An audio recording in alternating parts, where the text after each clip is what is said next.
Good afternoon, ladies and gentlemen. Welcome to the Heritage Korea 2024 Future Forum. First, let me introduce myself. My name is So-young Kim, and I'm honored to host today's event. Thank you for taking your time to be here today. Now, without further ado, let us commence the Heritage Korea 2024 Future Forum. The Heritage Korea 2024 is held under the theme of the future of national heritage we create together. It is hosted by the Cultural Heritage Administration, 경상북도 Province, and 경주 City, and organized by the National Province Institute of the Cultural Heritage and 경주화백컨벤션센터. And for this future forum, we have invited two very prominent international speakers under the theme of the national heritage with AI. So now, let's officially start the Heritage Korea 2024 Future Forum with a big round of applause. 큰 박수와 함께 2024 세계국가유산산업전 미래포럼 헤리티지 코리아 퓨처 포럼을 시작하겠습니다.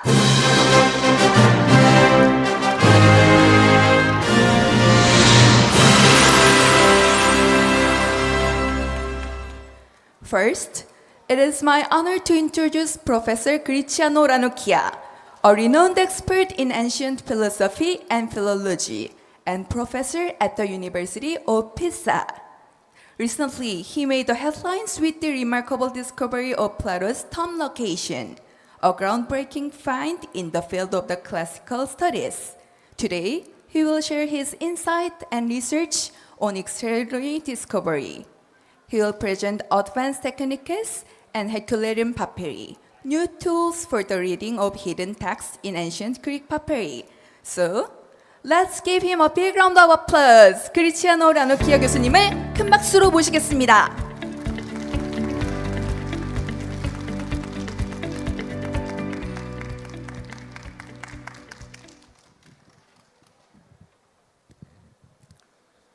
Thank you to the organizers for this marvelous invitation and congratulations on this huge event which honors Korean history and Korean capacity of aggregating forces about science and cultural heritage.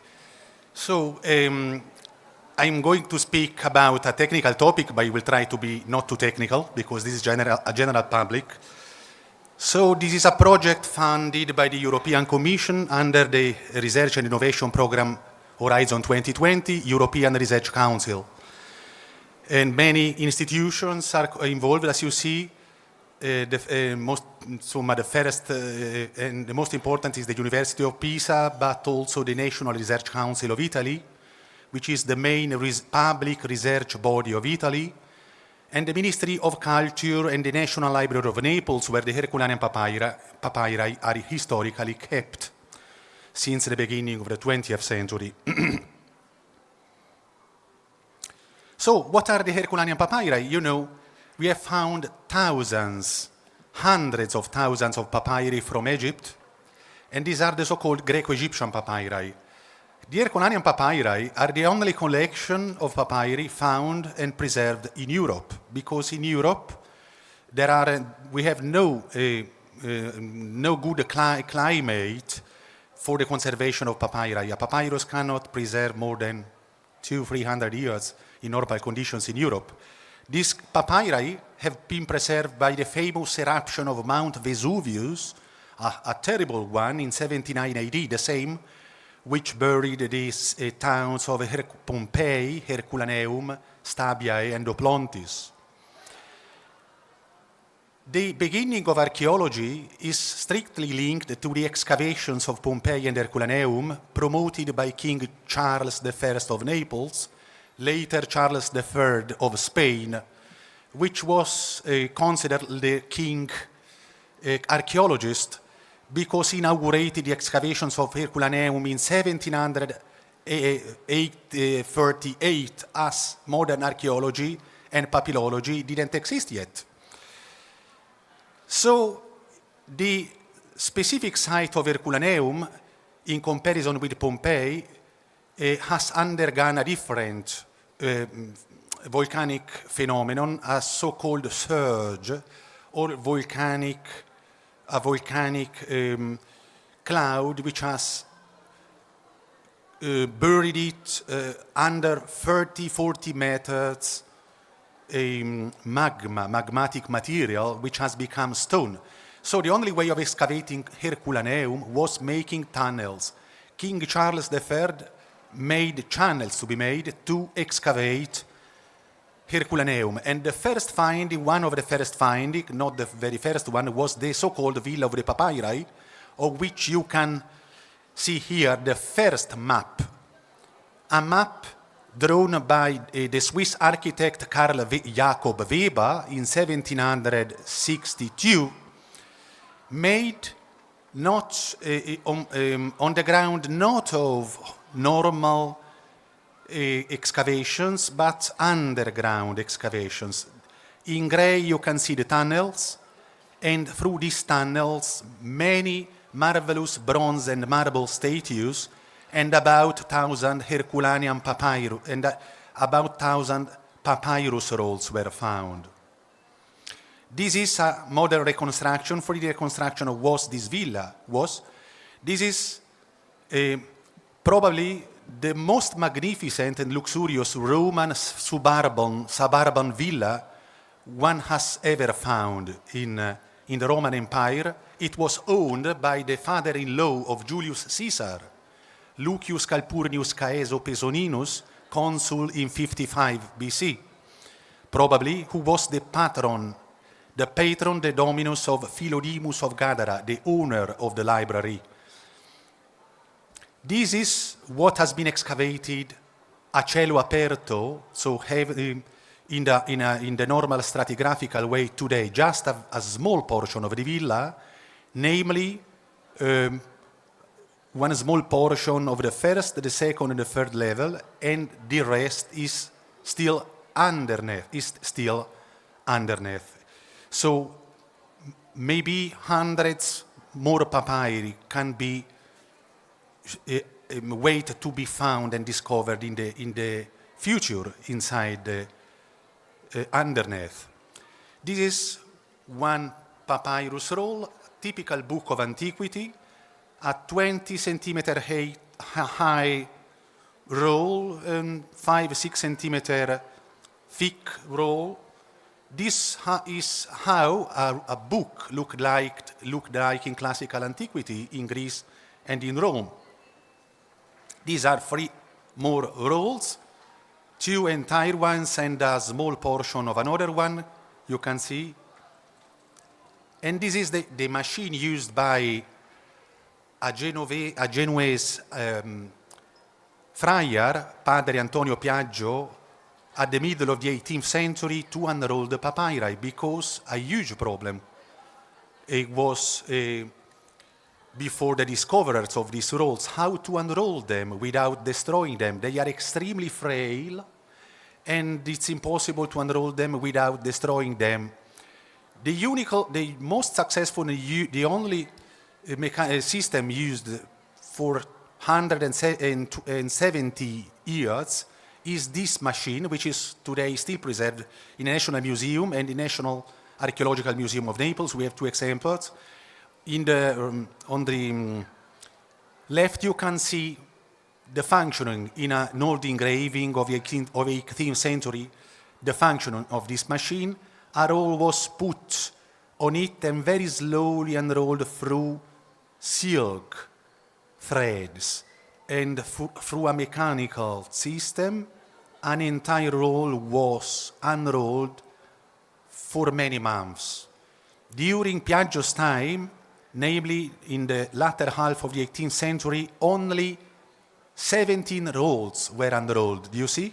So the process was very slow. And the result is this. This is an unrolled papyrus piece. We have thousands of them stored in the Officina dei Papiri Herculanesi in the National Library. King Charles I grounded a Reale Officina dei Papiri Herculanesi to unroll, keep, and edit these papyri for the first time. This is the Royal Palace of Naples, one of the 4 built by the Bourbon dynasty, to which King Charles I belonged. And this is where the National Library and the Officina dei Papiri Coranesi and the papyri are kept today. Advanced techniques. I cannot dwell too much on history, on the history of papyri and papyrology, but please bear in mind that when this papyri was discovered, papyrology and classical philology didn't exist yet. And the papyri were to be unrolled, interpreted, edited, and illustrated in a way. Advanced techniques, 250 years later that those events, help us to read better this very hard papyri, where the writing is very difficult to ascertain, and to enhance and also to read hidden text hidden inside unopened papyrus rolls and inside overlapping layers, a problem typical of Herculaneum papyri. My research group has been the first, on one of the first 2 research groups which has been specializing in advanced techniques applied to Herculaneum papyri. In 2013, physicists from the National Research Council of Italy and myself had the idea of applying X-ray phase contrast tomography to the papyri. The X-ray phase contrast tomography is like a CT, but not a normal hospital CT, but a very refined one, which functions differently. It detects not the level of absorption of X-rays from the sample, but the degrees of refraction of the X-rays from the sample to the detector. This technique is only available in particles accelerators like synchrotron light sources. So we had my research group in 2017 brought for the first time 2 unopened papyrus rolls, these 2 ones, to the European Synchrotron Radiation Facility in Grenoble. This is a European Union's funded initiative led by Italy, France, Germany, and Great Britain, where we analyzed through these techniques these 2 rolls, which looked like to us quite regular in outer morphology. We hadn't never expected that their inner morphology is so complicated. So they are innerly so twisted, and contorted in the most disparate ways, which was impossible for the first unrollers to unroll them properly, even through the Piaggio machine, without destroying them. So the about 280 still unopened rolls of the Herculaneum collection have not been unrolled exactly for this reason. They cannot be opened through any mechanical or chemical means. At point C and E, you can see the axial section. So the windings of the papyrus, please note that the papyrus sheet is just 1/10 of millimeter. So 100 micron. Do you see? It's very thinner than modern paper. And whereas the outer windings are more coalescent, the innermost windings are separating and loose. In the lateral section, you can see that papyrus fibers and layers are directed in the most different ways. It's impossible to read inside them even through modern non-invasive methods. This was the first roll, this is the second roll. The situation is very similar, as you can see. We also found some holes produced by pins in modern times, probably to check the roll's softness, or if you want, hardness, before the process of unrolling them with a Piaggio machine. This resulted in 1-2 publications like this, but the most important result was reading for the very first time in 2016 Greek text contained inside the rolls, applying mathematical algorithms. very conventional mathematical algorithms, no neural networks. So no artificial intelligence, but mathematical algorithms to some portions of the role manually, without any software pipeline. And we were able to find sequences of letters, words and expressions, textual portions, and even diacritical signs, like this typical corones. This resulted in a significant publication which has drawn a lot of citations, which is considered reference work on that topic. On the left, you can find some shots from the European Synchrotron Radiation Facility, a librarian from the National Library putting one roll on the beam, and the director of the beamline, the 17 physicists, chemists from the National Research Council of Italy. This had also a mediatic impact, because, journalists want to know new things and sensational things, and this was quite sensational, to the point that on Easter Day of 2018, a CBS 60 minutes, 30 minutes interview was broadcast in the USA with a great audience, 6 million, 7 million audience. Technical photography is not so a revolutionary technique like X-ray phase contrast tomography, but very important. So this technique is performed through a normal camera, but with different lenses at visible and infrared and ultraviolet range. Okay, these are machines owned by the university in Pisa. This is the National Library. This is a papyrus piece, an unrolled papyrus piece, analyzed through this technique. The first reproduction is a visible light reproduction with a zenithal light. The second typology, you can see the difference, is a radiant visible light reproduction. You can see the difference.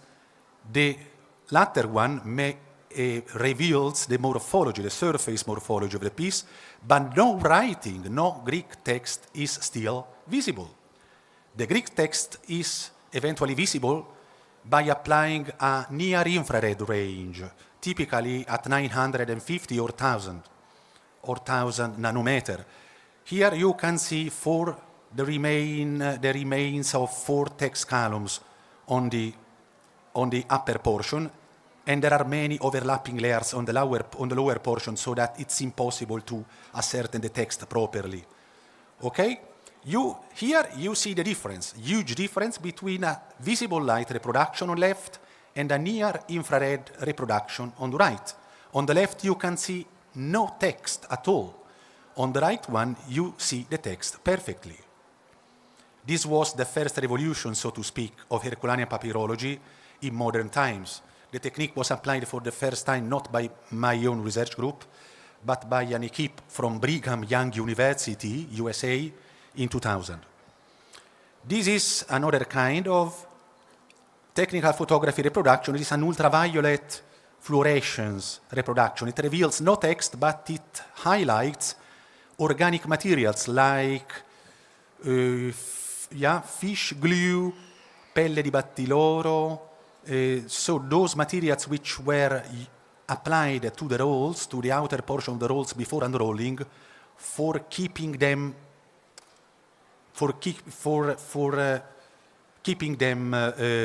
safe, and otherwise they would have been destroyed into 1,000 fragments. Near-infrared photogrammetry is a very new technique applied to the papyri, also to other papyri. It's a development of near-infrared technical photography, and it's a 3D or a false 3D imaging technique. I have no video to show you, but you can see from here or here or here that it's perfectly possible to manipulate the image through a normal software, and to rotate, and the image produced of this papyrus or any archaeological finding in the most different ways. In Herculaneum papyrology, it serves to see letters which are not visible in a zenital way. By rotating the sample, it's possible to see letters which are not visible normally, and also to classify and ascertain overlapping layers, namely over and underlying layers which have remained stacked to the ground layer during the unrolling process. A great problem of Herculaneum papyri, and only of them. But the most sensational advanced technique we have applied for the first time to Herculaneum papyri and to papyri as such is hyperspectral imaging. Hyperspectral imaging uses a in situ mobile camera. This camera was lent us by IRIS, namely the European Research Infrastructure for Cultural Heritage. It is also a public body funded directly by the European Commission, which lends mobile laboratories to conservators, keepers, free of charge upon application. This is very interesting. To European countries and also some non-European associated countries as well. And the camera was owned by the French Centre National, Conseil National de Recherche Scientifique et le Musée Naturel d'Histoire Naturelle de Paris. It was led and run by two German colleagues, Aurélie Tournier and Christine Andro, and has produced such results. This is the result. The former slide is a conventional near-infrared reproduction of one papyrus piece, near-infrared. You can see the text, but not so well. And the latter is the newest shortwave infrared hyperspectral image of the same papyrus piece. You can see the difference. The text without any text processing is much more legible. More letters are legible, or letters which were uncertain in the previous image have become certain in the second image. This is extremely important for philologists and papyrologists, namely for the edition, for the critical edition of these works.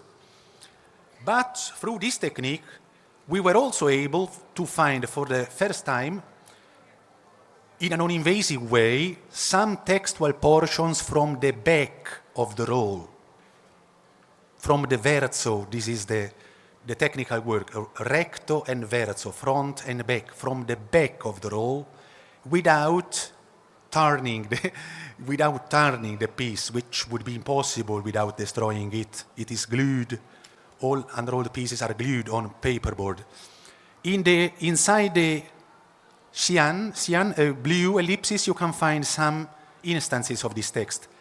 I have no laser here because I haven't asked for it, but you can see on the right, on the rightmost, the widest portion we found from the verso, and you can also find you can see here the most important, the widest portion we found in a version between two text columns of the recto. It is contained in these high ellipses. Of course, the text from the recto and the text from the verso overlaps, and it's impossible to eliminate in the image the text coming from the recto to visualize the text coming from the verso. This is the huge problem. And here, artificial intelligence comes to the... And in the near-infrared previous image, no text from the verso was visible. And the new hyperspectral image, text from the verso is visible. It is here. It runs in the opposite way of Greek writing, namely not from left to right, but from right to left, obviously because one should rotate the roll. We have rotated, so to speak, this textual portion. It runs perfectly, and it overlaps exactly, letter by letter, with 18th century ancient drawings of these 12 textual portions written on the back of the roll. They are preserved in Oxford, in the Bodleian Library today. We had complete transcriptions of these 12 columns written on the back of the roll. And the text we have found through hyperspectral imaging coincides perfectly with those drawings dating 1795. So This was a huge discovery and also a result of serendipity, because we hadn't suspected we would have been able to make such a discovery, and so that we could publish this piece, which had some resonance in the media. This has just few examples. What does the hyperspectral imaging does? This is the result of the most recent campaign of hyperspectral imaging on herculaneum papyri. Between October of last year and February of this year, we have imaged tens of papyri through this technique. The data are being analyzed now. A great deal of data analysis is necessary, unfortunately, and several people are working on that. You can see we have applied principal component analysis, namely a method of multivariate statistics, very normal for hyperspectral imaging, and we have found these two. We have analyzed the data, and we have found that these two results are the best ones for us. You can see, so to speak, a positive and a negative reproduction. This is not correct terminology. This is just for you to understand. And now you can evaluate the difference between, first, visible light reproduction above, near infrared reproduction below, and shortwave infrared hyperspectral imaging of the very same piece. You can see the difference. So before near infrared imaging, papyrologists couldn't read anything in a normal photographic reproduction, but only in person, spending years of time in the Officina dei Papiri Ercoranesi in Naples. Then the new near infrared images came, and today we have these new marvelous hyperspectral images. This is a novelty which I show to you. I'm very proud to show to you, because we are writing the scientific publication now about the multi-authored scientific publication about hyperspectral imaging. And the last technique we have applied with some success is X-ray fluorescence imaging. We had to, this is the one of the inner court, the cortile d'onore of the Royal Palace in Naples. 40 meters high, we had to lift up this mobile laboratory from the National Research Council of Italy, Catania in Sicily. There are two laboratories, one confocal system, one conventional system, with the personnel specialized, and Dr. Paolo Romano, the head of the laboratory. I would highlight the fact that this laboratory is not a commercial one. It has been built piece by piece by the researchers specialized in this technique. It has a sensitivity which is the same or higher than synchrotron light sources, even though, albeit it is a mobile laboratory, X-ray source. Okay, I cannot dwell now. The results of this were these metallic maps. For example, potassium and calcium revealed the papyrus structure quite well. Potassium and calcium, papyrus structure, papyrus fibers, papyrus fabrication. But the lead line revealed the grids used by ancient Greek scribes for laying out the roll before writing the text. This was a very important discovery, because no experimental discovery of these grids had ever been made by physicists or papyrologists in the papyri. We don't know why. They used lead, which disappeared at a certain point. It is not visible anymore in papyri. You can see upper, these lines, these vertical lines. You can see upper again, an horizontal line and several vertical lines which separate columns from intercolumns.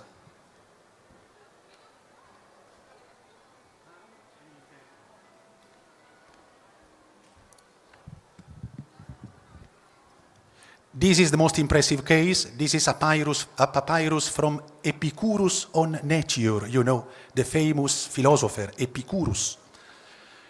Upper margin, Column, intercolumn, column, intercolumn, column, intercolumn. You can see it here. This is a near-infrared photography used as a comparison. The map is this.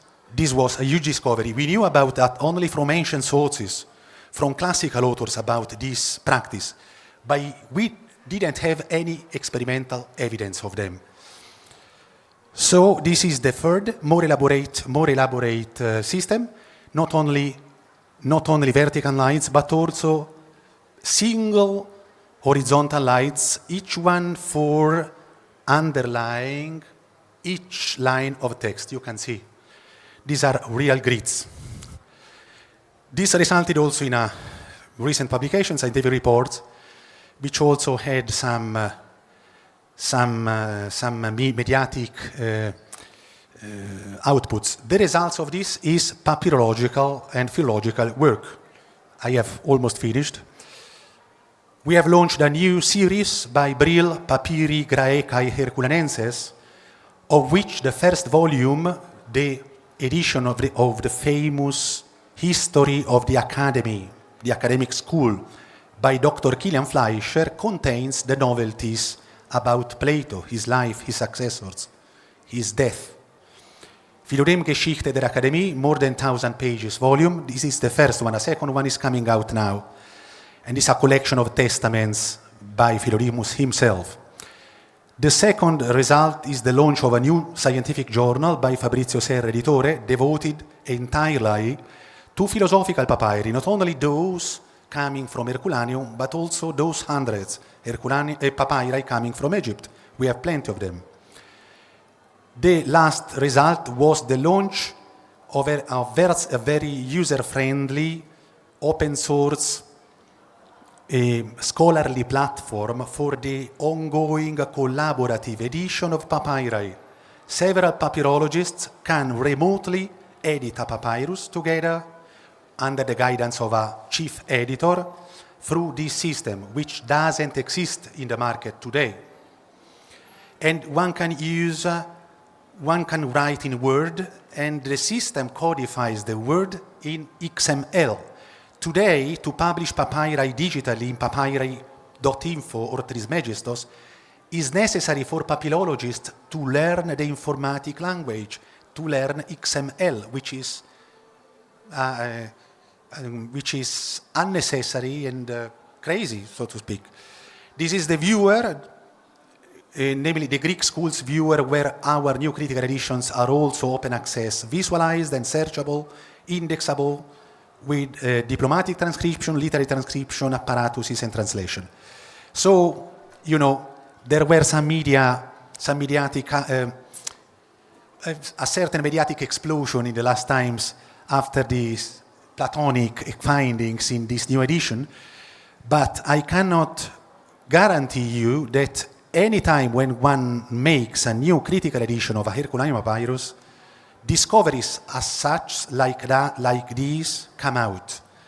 So this should be not sensational. It is just daily work for us, and we don't want to appear in the media as heroes. We just make a very hard, painstaking work every day in the National Library of Naples, and we hope to make advances which are important for classical philology and ancient philosophy.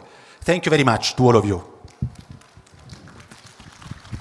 So it was very interesting discovery of the papyri and advanced technology. We can see the technology applied to the cultural heritage create fascinating figure. So thank you so much for Professor's presentation. And if you have asked a question to the professor, please raise your hand and our staff will bring you a microphone. So Professor Ranocchia, please wear the receiver, prepare to the podium and check for the question. So are you ready for question? 네, 플로어에 계신 청중 여러분들 중에서 라노키아 교수님께 궁금한 점이 있으시면 손을 들어주시면 저희 스텝이 마이크를 가져다 드리겠습니다. 질문 있으신 분 계실까요? 네, it was very academic, so we don't have any question because it was really helpful enough. Okay. 네, 너무나 좋은 강연이었기 때문에 저희가 이제 질문이 없는 것 같습니다. 네, thank you, Professor. And this is for first presentation. Thank you. Everyone, please give a big hand. 네, 여러분, 큰 박수 부탁드립니다. 네, 정말 도움되는 유익한 강연이었죠? Next, I would like to introduce the second presentation. The next speaker is researcher Pat Patananottamon, a researcher at the MIT Media Lab in the United States, often referred as a dream factory. Researcher Pat Patananottamon studies the interaction between AI and humans and is at the forefront of reinterpreting and evolving the cultural heritage. The topic of today's presentation is cyborg culture, AI for the examination, experimentation, and evolution of the cultural heritage. So, please join me in welcoming researcher Pat Patananottamon with a big round of applause. 네, 여러분 큰 박수로 맞아주시기 바랍니다.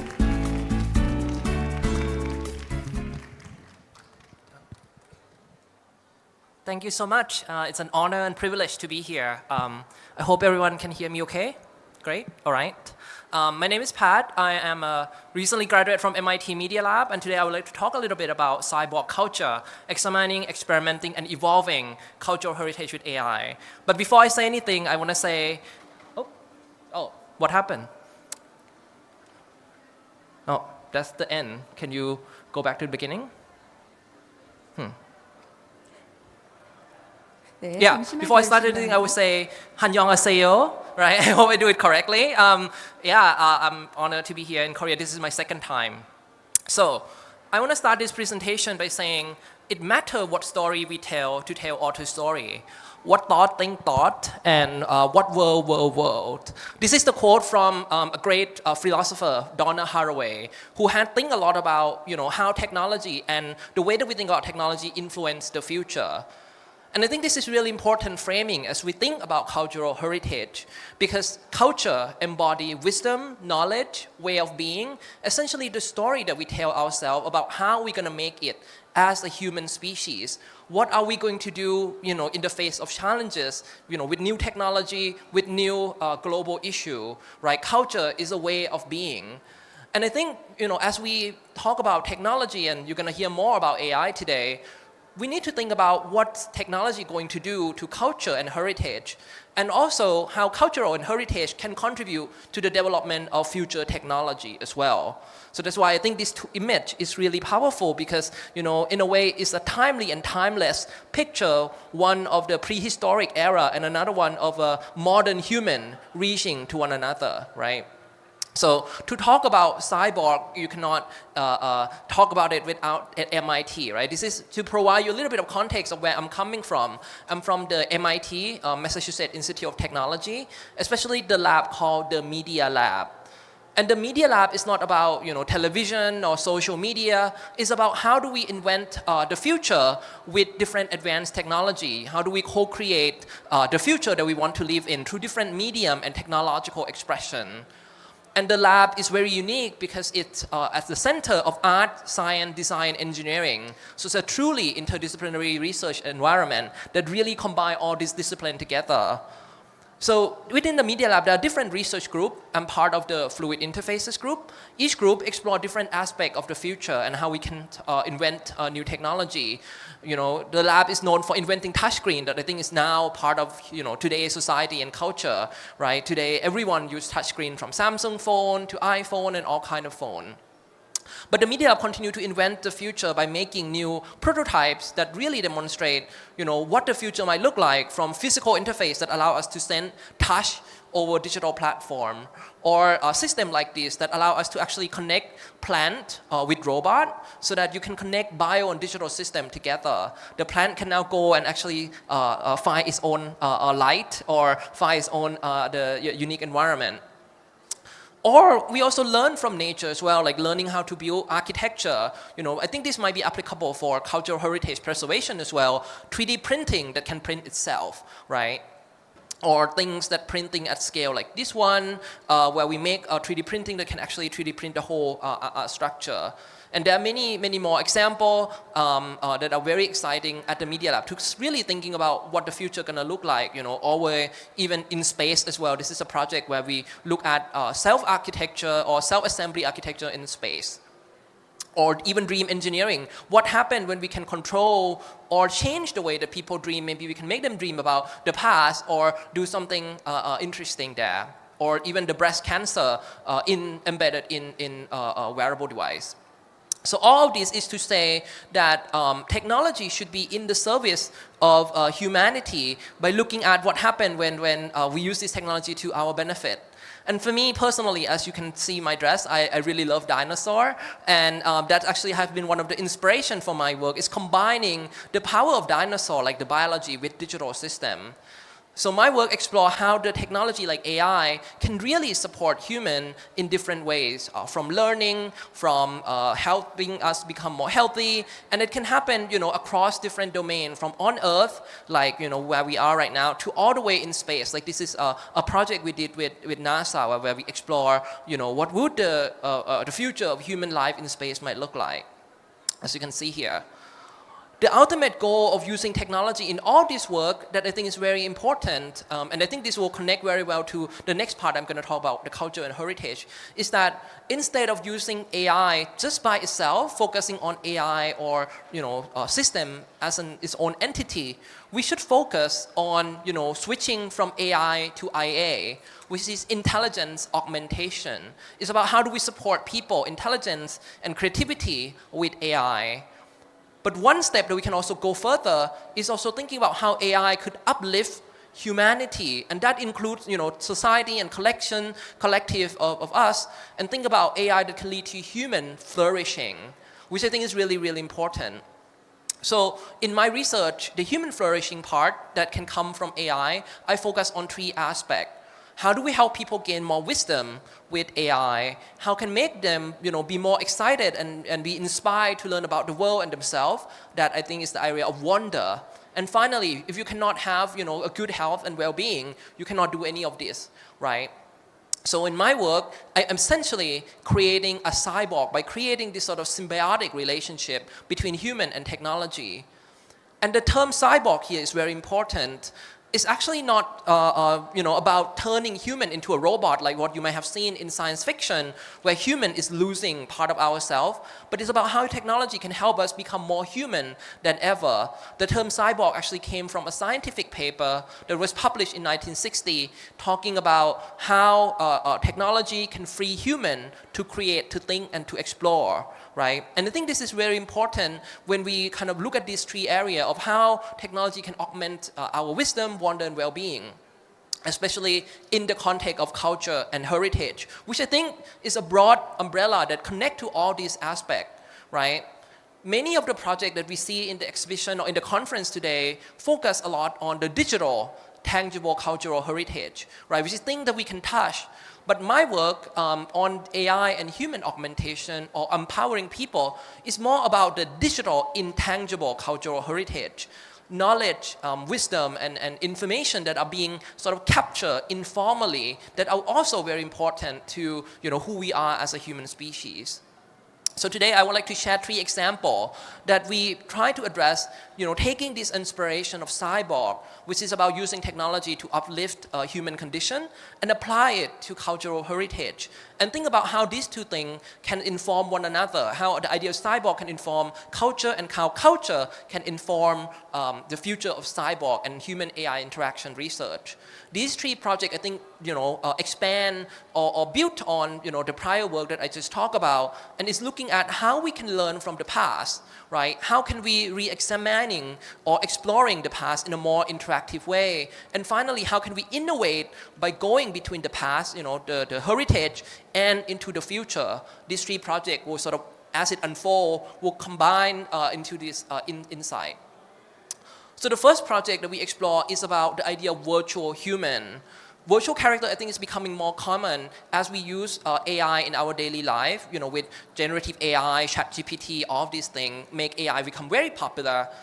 What we want to explore here is what happened when we use this virtual character to allow us to learn from the past, right? As you can see here, we have Leonardo da Vinci here. How can we make the painting of da Vinci talk to the person so they can learn from the knowledge and wisdom that is embedded in da Vinci? This is based on our work on AI character, where we look at techniques that we can use to actually bring back historical image or historical character by animating them or make them smile and talk and do all kind of interesting thing. And we develop a pipeline to be able to do this by taking in different kind of information from video, text, image. We can generate virtual character like this. And there are many applications for this, and one that I'm going to focus on is how we can use this to actually interact with the past. Like as you go to the museum, maybe you can learn from this virtual character or ask the painting itself to explain to you what is going on. So that became the foundation of the project we call Living Memories, AI-generated characters as digital mementos.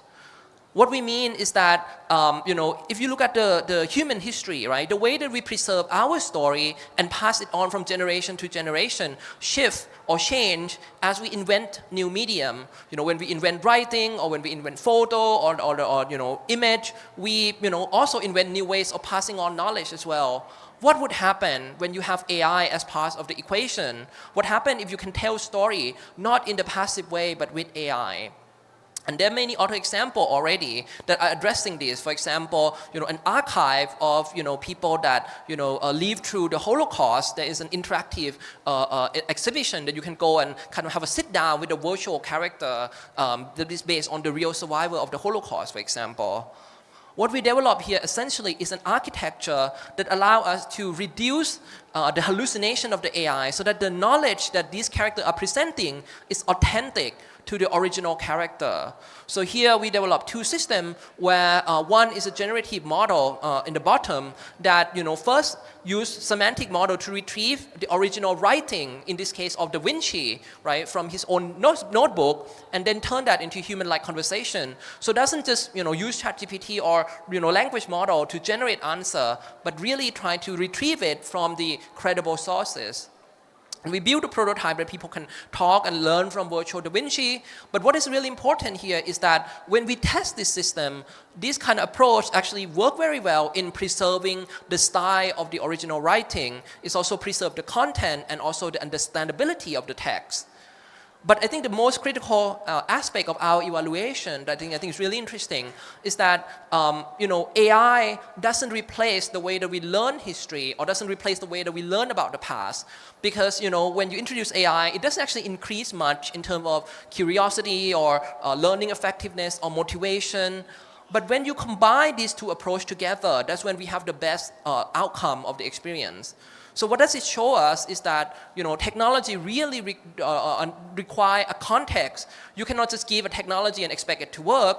The way that we can decide how context is integrated is very critical. In this case, we really highlight that in order to make someone be inspired or be motivated to learn about history, if you just give an AI, they may not know what to ask, they may not know what question is interesting or what to talk to Da Vinci about. But if you give them like a notebook or like something that inspires the person to learn first, then the AI can really serve as an augmentation tool, right, to really make the learning experience more magical.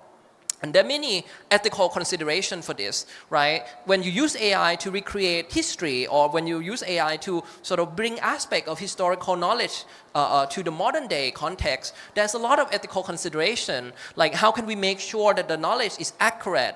Because AI can also hallucinate and come up with fake information. We try to reduce that in our architecture, but it's still an important question to think about. Or what happened when this character, talk about things that Da Vinci have nothing to talk about, like, come asking Da Vinci to talk about, AI or Samsung or all the modern topics, right? Da Vinci may not know how to answer to it. So how do you navigate that? And finally, the question of consent and privacy is also important as we think about making this character of like contemporary scholar or people. Right now we're working with the Museum of Leonardo da Vinci in France to explore what happened when we integrate this virtual character in the house where Da Vinci actually passed away. So we can really experiment with the ghost of Da Vinci, the digital ghost of Da Vinci. And I think Da Vinci might actually appreciate it as he's a very innovative thinker who always explore the boundary of human knowledge and technology. So that's the first project, looking at how we can learn from the past using AI. Next, we're going to think about cultural tradition that is less, captured in the written text, which is something that AI is really good at right now with language model. We're going to talk about dance and tradition of, choreography. So this project start off as a collaboration between me and Pichet Glanchun, who is a great contemporary choreographer. Pichet have been interested in deconstructing Thai choreography, which had 100 years of history from, as you can see from this picture, in 1924 to right now we live in 2024, right? So it's 100 years. How we can learn and use AI to understand how people dance in the past and how that tradition, what are the knowledge embedded in that tradition. So we create this kind of hackathon where we create hack for cultural and hack for heritage, where people come together and work on this project. This is a really important picture here. On the left, you see we are decoding the cultural knowledge, and on the right, we are coding, a computer system that have that knowledge. So it's the decoding and coding combined together, which I think is a really powerful image. So first, we use an AI model to look at how people dance, comparing traditional dance with contemporary dance. And it's really interesting. You can see the graph of the motion between the hand, the body, different aspects of the dance that happen and that unfold through the data. Next, we work with Pichet to deconstruct the knowledge of this dance. He identified 6 elements, circle and curve, energy, synchronic limbs, axis point, external body space. These might be an abstract term, but these are knowledge that are embedded in the traditional dance. And what we want to do is create an AI system that have this knowledge. So instead of making an AI learn from just data set, which may contain, biased data and other things, we want the AI to understand the dance principles that are based on the traditional knowledge. And I think this is really critical as we are, living in contemporary time where information are getting shared all the time, right? We have pop culture like K-pop that is spreading around the world, and also having many culture, that are dying, or we are, losing many culture around the world. So how do we think about this, evolution of tradition, right? And that's one of the first questions that we ask, the idea of cybernetic, the closed loop between the past and the future. And also, when we talk about AI, right, what kind of intelligence is being embedded into this AI? AI is artificial intelligence, right? But most of the time when we talk about AI, it's a Western perspective. We talk about American AI, AI that is based on all kind of tech companies, right? But here we want to create an AI that is very opposite of that, using our only traditional knowledge. So in a way, decolonizing the AI. And we did that. So we create a system that allowed the choreographer, the dancer, I don't know if you can see, that talk to the character. And then they can say, well, I want to come up with new choreography by changing this element of the traditional dance. And then it will generate new kind of choreography. It might look a little crazy, but this is all based on the DNA of the traditional knowledge, right? And this, as you see, this is a really interdisciplinary project that ranging from people from computer scientists, artists, dancer, and many people. And we recently premiered this piece in the National Theatre of Taiwan. And this is an example of the picture. You can see that the tradition and the technology dance together. So in a way, the human, work with the AI to come up with new choreography. And there is a limitation to the human body, right? Maybe we cannot do all the crazy dance, but we can be inspired by that. So this is a way of extending, using technology to extend the knowledge of the past and invent new tradition, new cultural tradition on dance topic. And you can see sort of the choreography, the combination of people and machine, the virtual and the digital coming together, right? Yeah, we also make an online version as well. So if you want to experiment with it, you can go to our website, cybersubin.media.mit.edu. We curate the data, so you can go and look at the traditional knowledge that is part of this and learn how people of Thailand dance in the past, looking at each of the components. You can also see how all this data combine together into the principle, the 6 principles that I talk about. It's all on this website. And you can also experiment with this yourself on the platform, like, oh, go and change the element and see how the new choreography is being generated based on traditional knowledge. Like this one is very interesting, right? Yeah, I see some people laugh. And yeah, these are all on the website. So in a way, we try to democratize access to this knowledge. And we also create like an education guideline for the teacher to be able to teach this knowledge in school as well. Yeah. Yeah, I'm running out of time, so I'm gonna skip some slides. Yeah, and then I think the final aspect of this is we try to bridge the gap between different culture by building a translator that allow us to use this traditional knowledge to come up with new interpretation of dance that is like, based on different contexts. Like Lisa Blackpink, right? It's a famous K-pop musician. How do we take, her song and use this AI to dance to her song? So in a way, applying cultural tradition in a novel context. So that's the second project where we explore how the traditional knowledge, really inform the way that we can invent new cultural tradition. That's what we call human AI co-dancing. And the last project, really trying to go one step further and think about what cultural tradition and what knowledge can bring to the advancement of technology today. So not only that we use technology to look at the past, but use the past to inform our development of the future. This picture is very important for me. I think it's really the picture that embodies wisdom, the idea that you can look, in different lenses, right? It's like the Buddha can see through many perspectives, have many wisdom from that. We're really interested in how technology like AI can help people learn to gain wisdom by seeing themselves in different ways. This is a project called Machinoia, Machine of Multiple Me. So here we use some data from a person, like, this is my own data, and create different representation of how the person changed from the past to the present. And we can create different version of me, the younger, the older, different version. And you can ask questions and see how different versions interact and respond. And I think this is kind of interesting, right? As you put on this tree head, you can walk around and talk to different versions of yourself, right? I think that's kind of interesting. And I think this also inspired by the concept of time machine, that you can go back and forth between the past, the present, the future, and back and forth. And I don't know how many people have watched Doraemon, this cartoon. Okay, few people. This is really interesting because in that cartoon, the Doraemon, the robot, bring the boy in to see his future and really ask him, is this the kind of future you want to have? And in this project, what we did was we developed a system that allow a person to have a conversation with the future self, which I think is a practice in many culture and in many tradition to imagine and think beyond the current self, right? In Buddhism, we talk a lot about the non-self, which I think is really important. So in this system, what we develop is an AI interface that when people talk to simulate a conversation with the future self, we first ask people to provide us with information about who they are, what they want to do, and what they want to be, and then take that to generate a memory of what the person might feel like or what might they have in the future.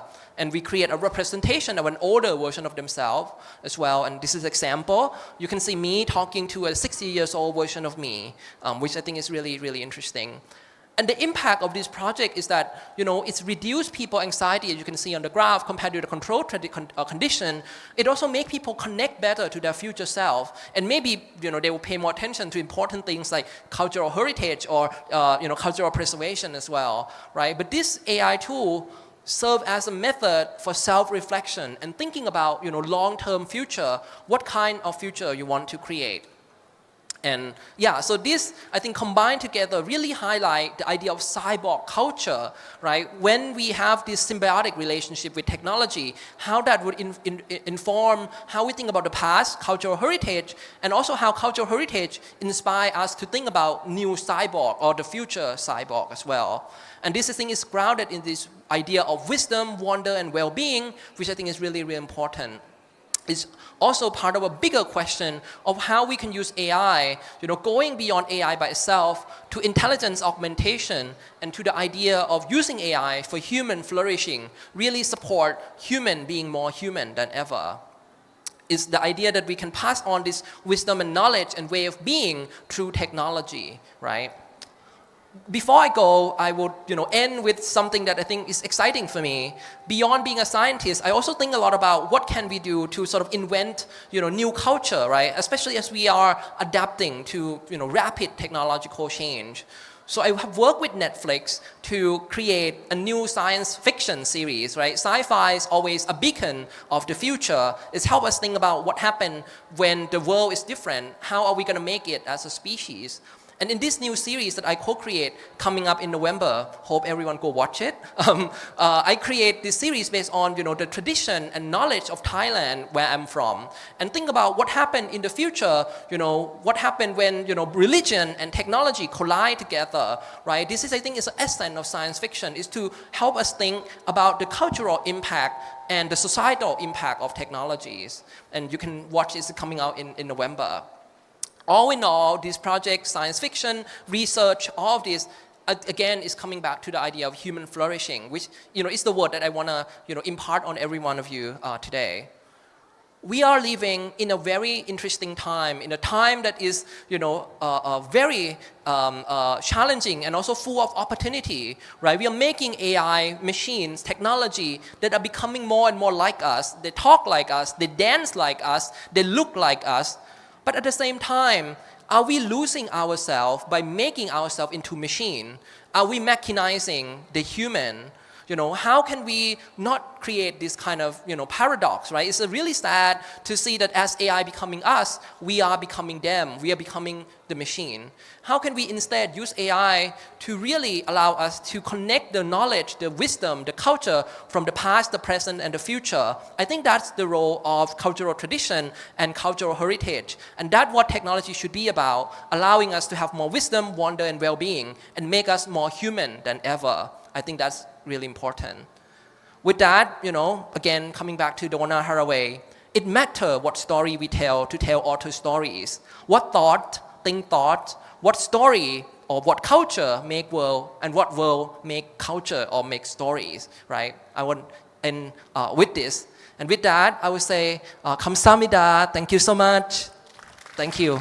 Thank you so much, researcher, for the interesting aspect that how cyber can be applied to the cultural heritage, and then overall, everything combined together in the future. So researcher, please wear the receiver, prepare on the podium to check the questions. 네, 플로어에 계신 청중 여러분들 중 연구원님께 궁금한 점이 있으시면 손을 들어주시면 저희 스텝이 마이크를 가져드릴 예정입니다. 통역이 준비되어 있으니 편히 한국어로 말씀해 주셔도 됩니다. 질문 있으신 분 있으실까요? 네, 여기로 질문 해주시면 됩니다. 마이크 전달 드리겠습니다. So there is question. 네, 안녕하세요. 저는 문화유산 쪽에 공부를 하고 있는 최주호란 학생이고요. 일단 강의 되게 잘 들었습니다. AI가 지향해야 할 바가 단순히 인간의 인지 능력 향상이 아니라 오히려 인간성, 웰빙이나 지혜를 영향을 끼치는 그런 것들을 지향해야 한다는 점을 되게 잘 들었고요. 단순히 유형문화유산뿐 아니라 무형유산에도 가치를 두는 것에 대해서도 좀 되게 신박하게 들었습니다. 제가 질문을 드리고 싶은 게 있는데 아까 AI, 휴먼 관해서 상호작용에 대해서 얘기를 해주셨습니다. 근데 제가 AI나 이런 상호작용들이 최근에도 많이 나오고 있는데 그런 것들을, 그러니까 역사적 인물 같은 경우에는 어찌 보면은 정해진 역사적 사료를 통해서만 그 사람을 재현할 수 있지 않습니까? 근데 상호작용한다는 것은 단순히 그 안에 있는 사료뿐 아니라 그 사람이 지니고 있는 정신, 해석, 지혜 이런 것들을 종합해서 감정적인 것들도 종합해서 나와야 한다 생각하는데 제가 그 통역기 똑바로 안 듣고 들어서 잘 이해 못했지만 선생님께서 AI 휴먼이나 이런 것들을 관리하실 때 그 사람을 재현할 때 어떤 부분, 이런 정신적인 단순히 사료에 나타나지 않는 그 사람을 재현할 때 어떤 부분을 신경 쓰는지 궁금합니다. Great, thank you so much. This is a really great question and a really deep question. I really appreciate it.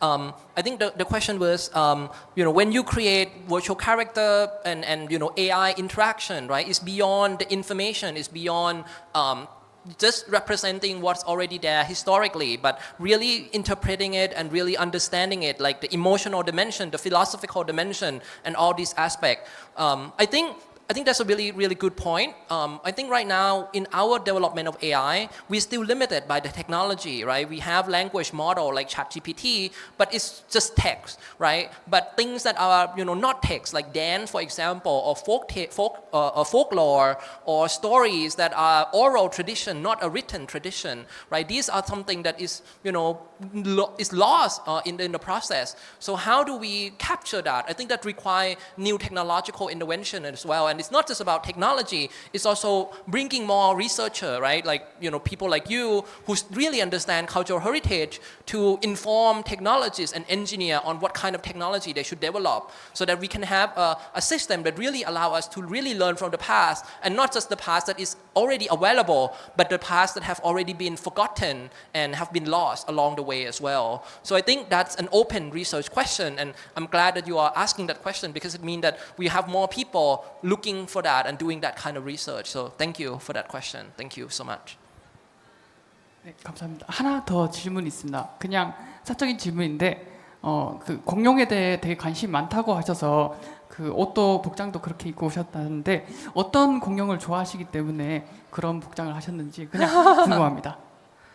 Yeah, thank you so much. The question was about dinosaur, right? I dress like this because I want to embody sort of the curiosity of my younger self, right? When we are younger, we are full of curiosity. We have all kind of possibility. So for me, dinosaur really embody that, and I want to embody the dinosaur. And I love all kind of dinosaur.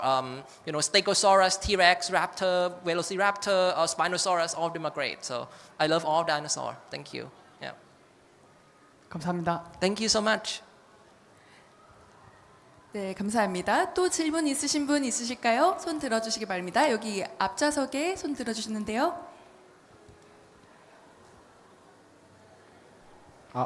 네. 안녕하세요. 저는 상명대에서 역사 콘텐츠학과를 전공하고 있는 박정국이라고 합니다. 그 연구원님께서 소개해 주신 것처럼 AI 기술을 통해서 여러 인물들을 재현해서 그 관람객에게 다양한 정보를 전달하거나 또는 이제 약간 무용 같은 거를 학습해서 또 공연을 하는 거 뭐 그런 거 잘 들었습니다. 근데 이제 제가 공부하면서 생각한 건데 이제 AI 기술을 포함해서 요즘 이제 뭐 VR 기술, AI 기술, 뭐 메타버스 등등 이렇게 많은 기술들이 많이 나오는데 이런 기술들이 나오면서 너무 빠르게 이제 소개되고 이렇게 도입되려고 하는 나머지 제대로 쓰이기 힘든 것도 있고 또는 그런 기술들을 보여주느라 급급해서 오히려 디지털 헤리티지의 그 주제를 잘 살리지 못하는 경우도 많이 있습니다. 그런 이제 첨단 기술 도입에 대해서 어떤 이게 너무 빠른 게 아닌가 생각하는데 그런 점에서 연구원님의 의견은 어떠신지 궁금합니다. Okay, great question. So this is a question about, how do you apply AI, which is like advance very fast, to research like cultural heritage, and AI sometimes could be better in some aspect, but sometimes it also produce no result or result that doesn't make sense, right? And I think this is a really interesting question. First of all, I don't think AI is always better. As I have shown, right, sometimes, you need to combine the approach, like the Da Vinci project showed that giving an AI doesn't make learning better. Allowing people to read first and then talk to the AI result in the best experience and motivate people and make people learn better, right? So I think all of these require experiment so that we understand in what context and in what method should we introduce the AI so that it can really drive the outcome we want. Secondly, I think, as AI move very fast, right, even researchers in AI also think that it's moving very fast. I think the question is how a tool like this can answer your research question, right? What is the research question you're interested in? Because at the end, tool is just a tool. Even an advanced tool is still a tool, right? It's the researcher curiosity and answer that want to, be able to answer or explain. That is what motivating the research, right? So I don't think you should be intimidated by the rapid growth or rapid evolution of AI, but rather think about what would that enable? What kind of new research question would happen? Because AI, I don't think it's going to replace the researcher because it's the curiosity that matter at the end. All of these processes like tool that help the researcher become more empowered, right? So I think, ask about what is the research question and how do you use AI for best, and really trying to remember that AI doesn't always lead to best outcome. You really need to experiment and study it. Yeah. Thank you. 네, 감사합니다. 감사합니다. Thank you. 네, 또 질문 있으신 분 있으실까요? 네, 추가 질문 없으시면 이제 마치도록 하겠습니다. Thank you for your wonderful presentation, Pat.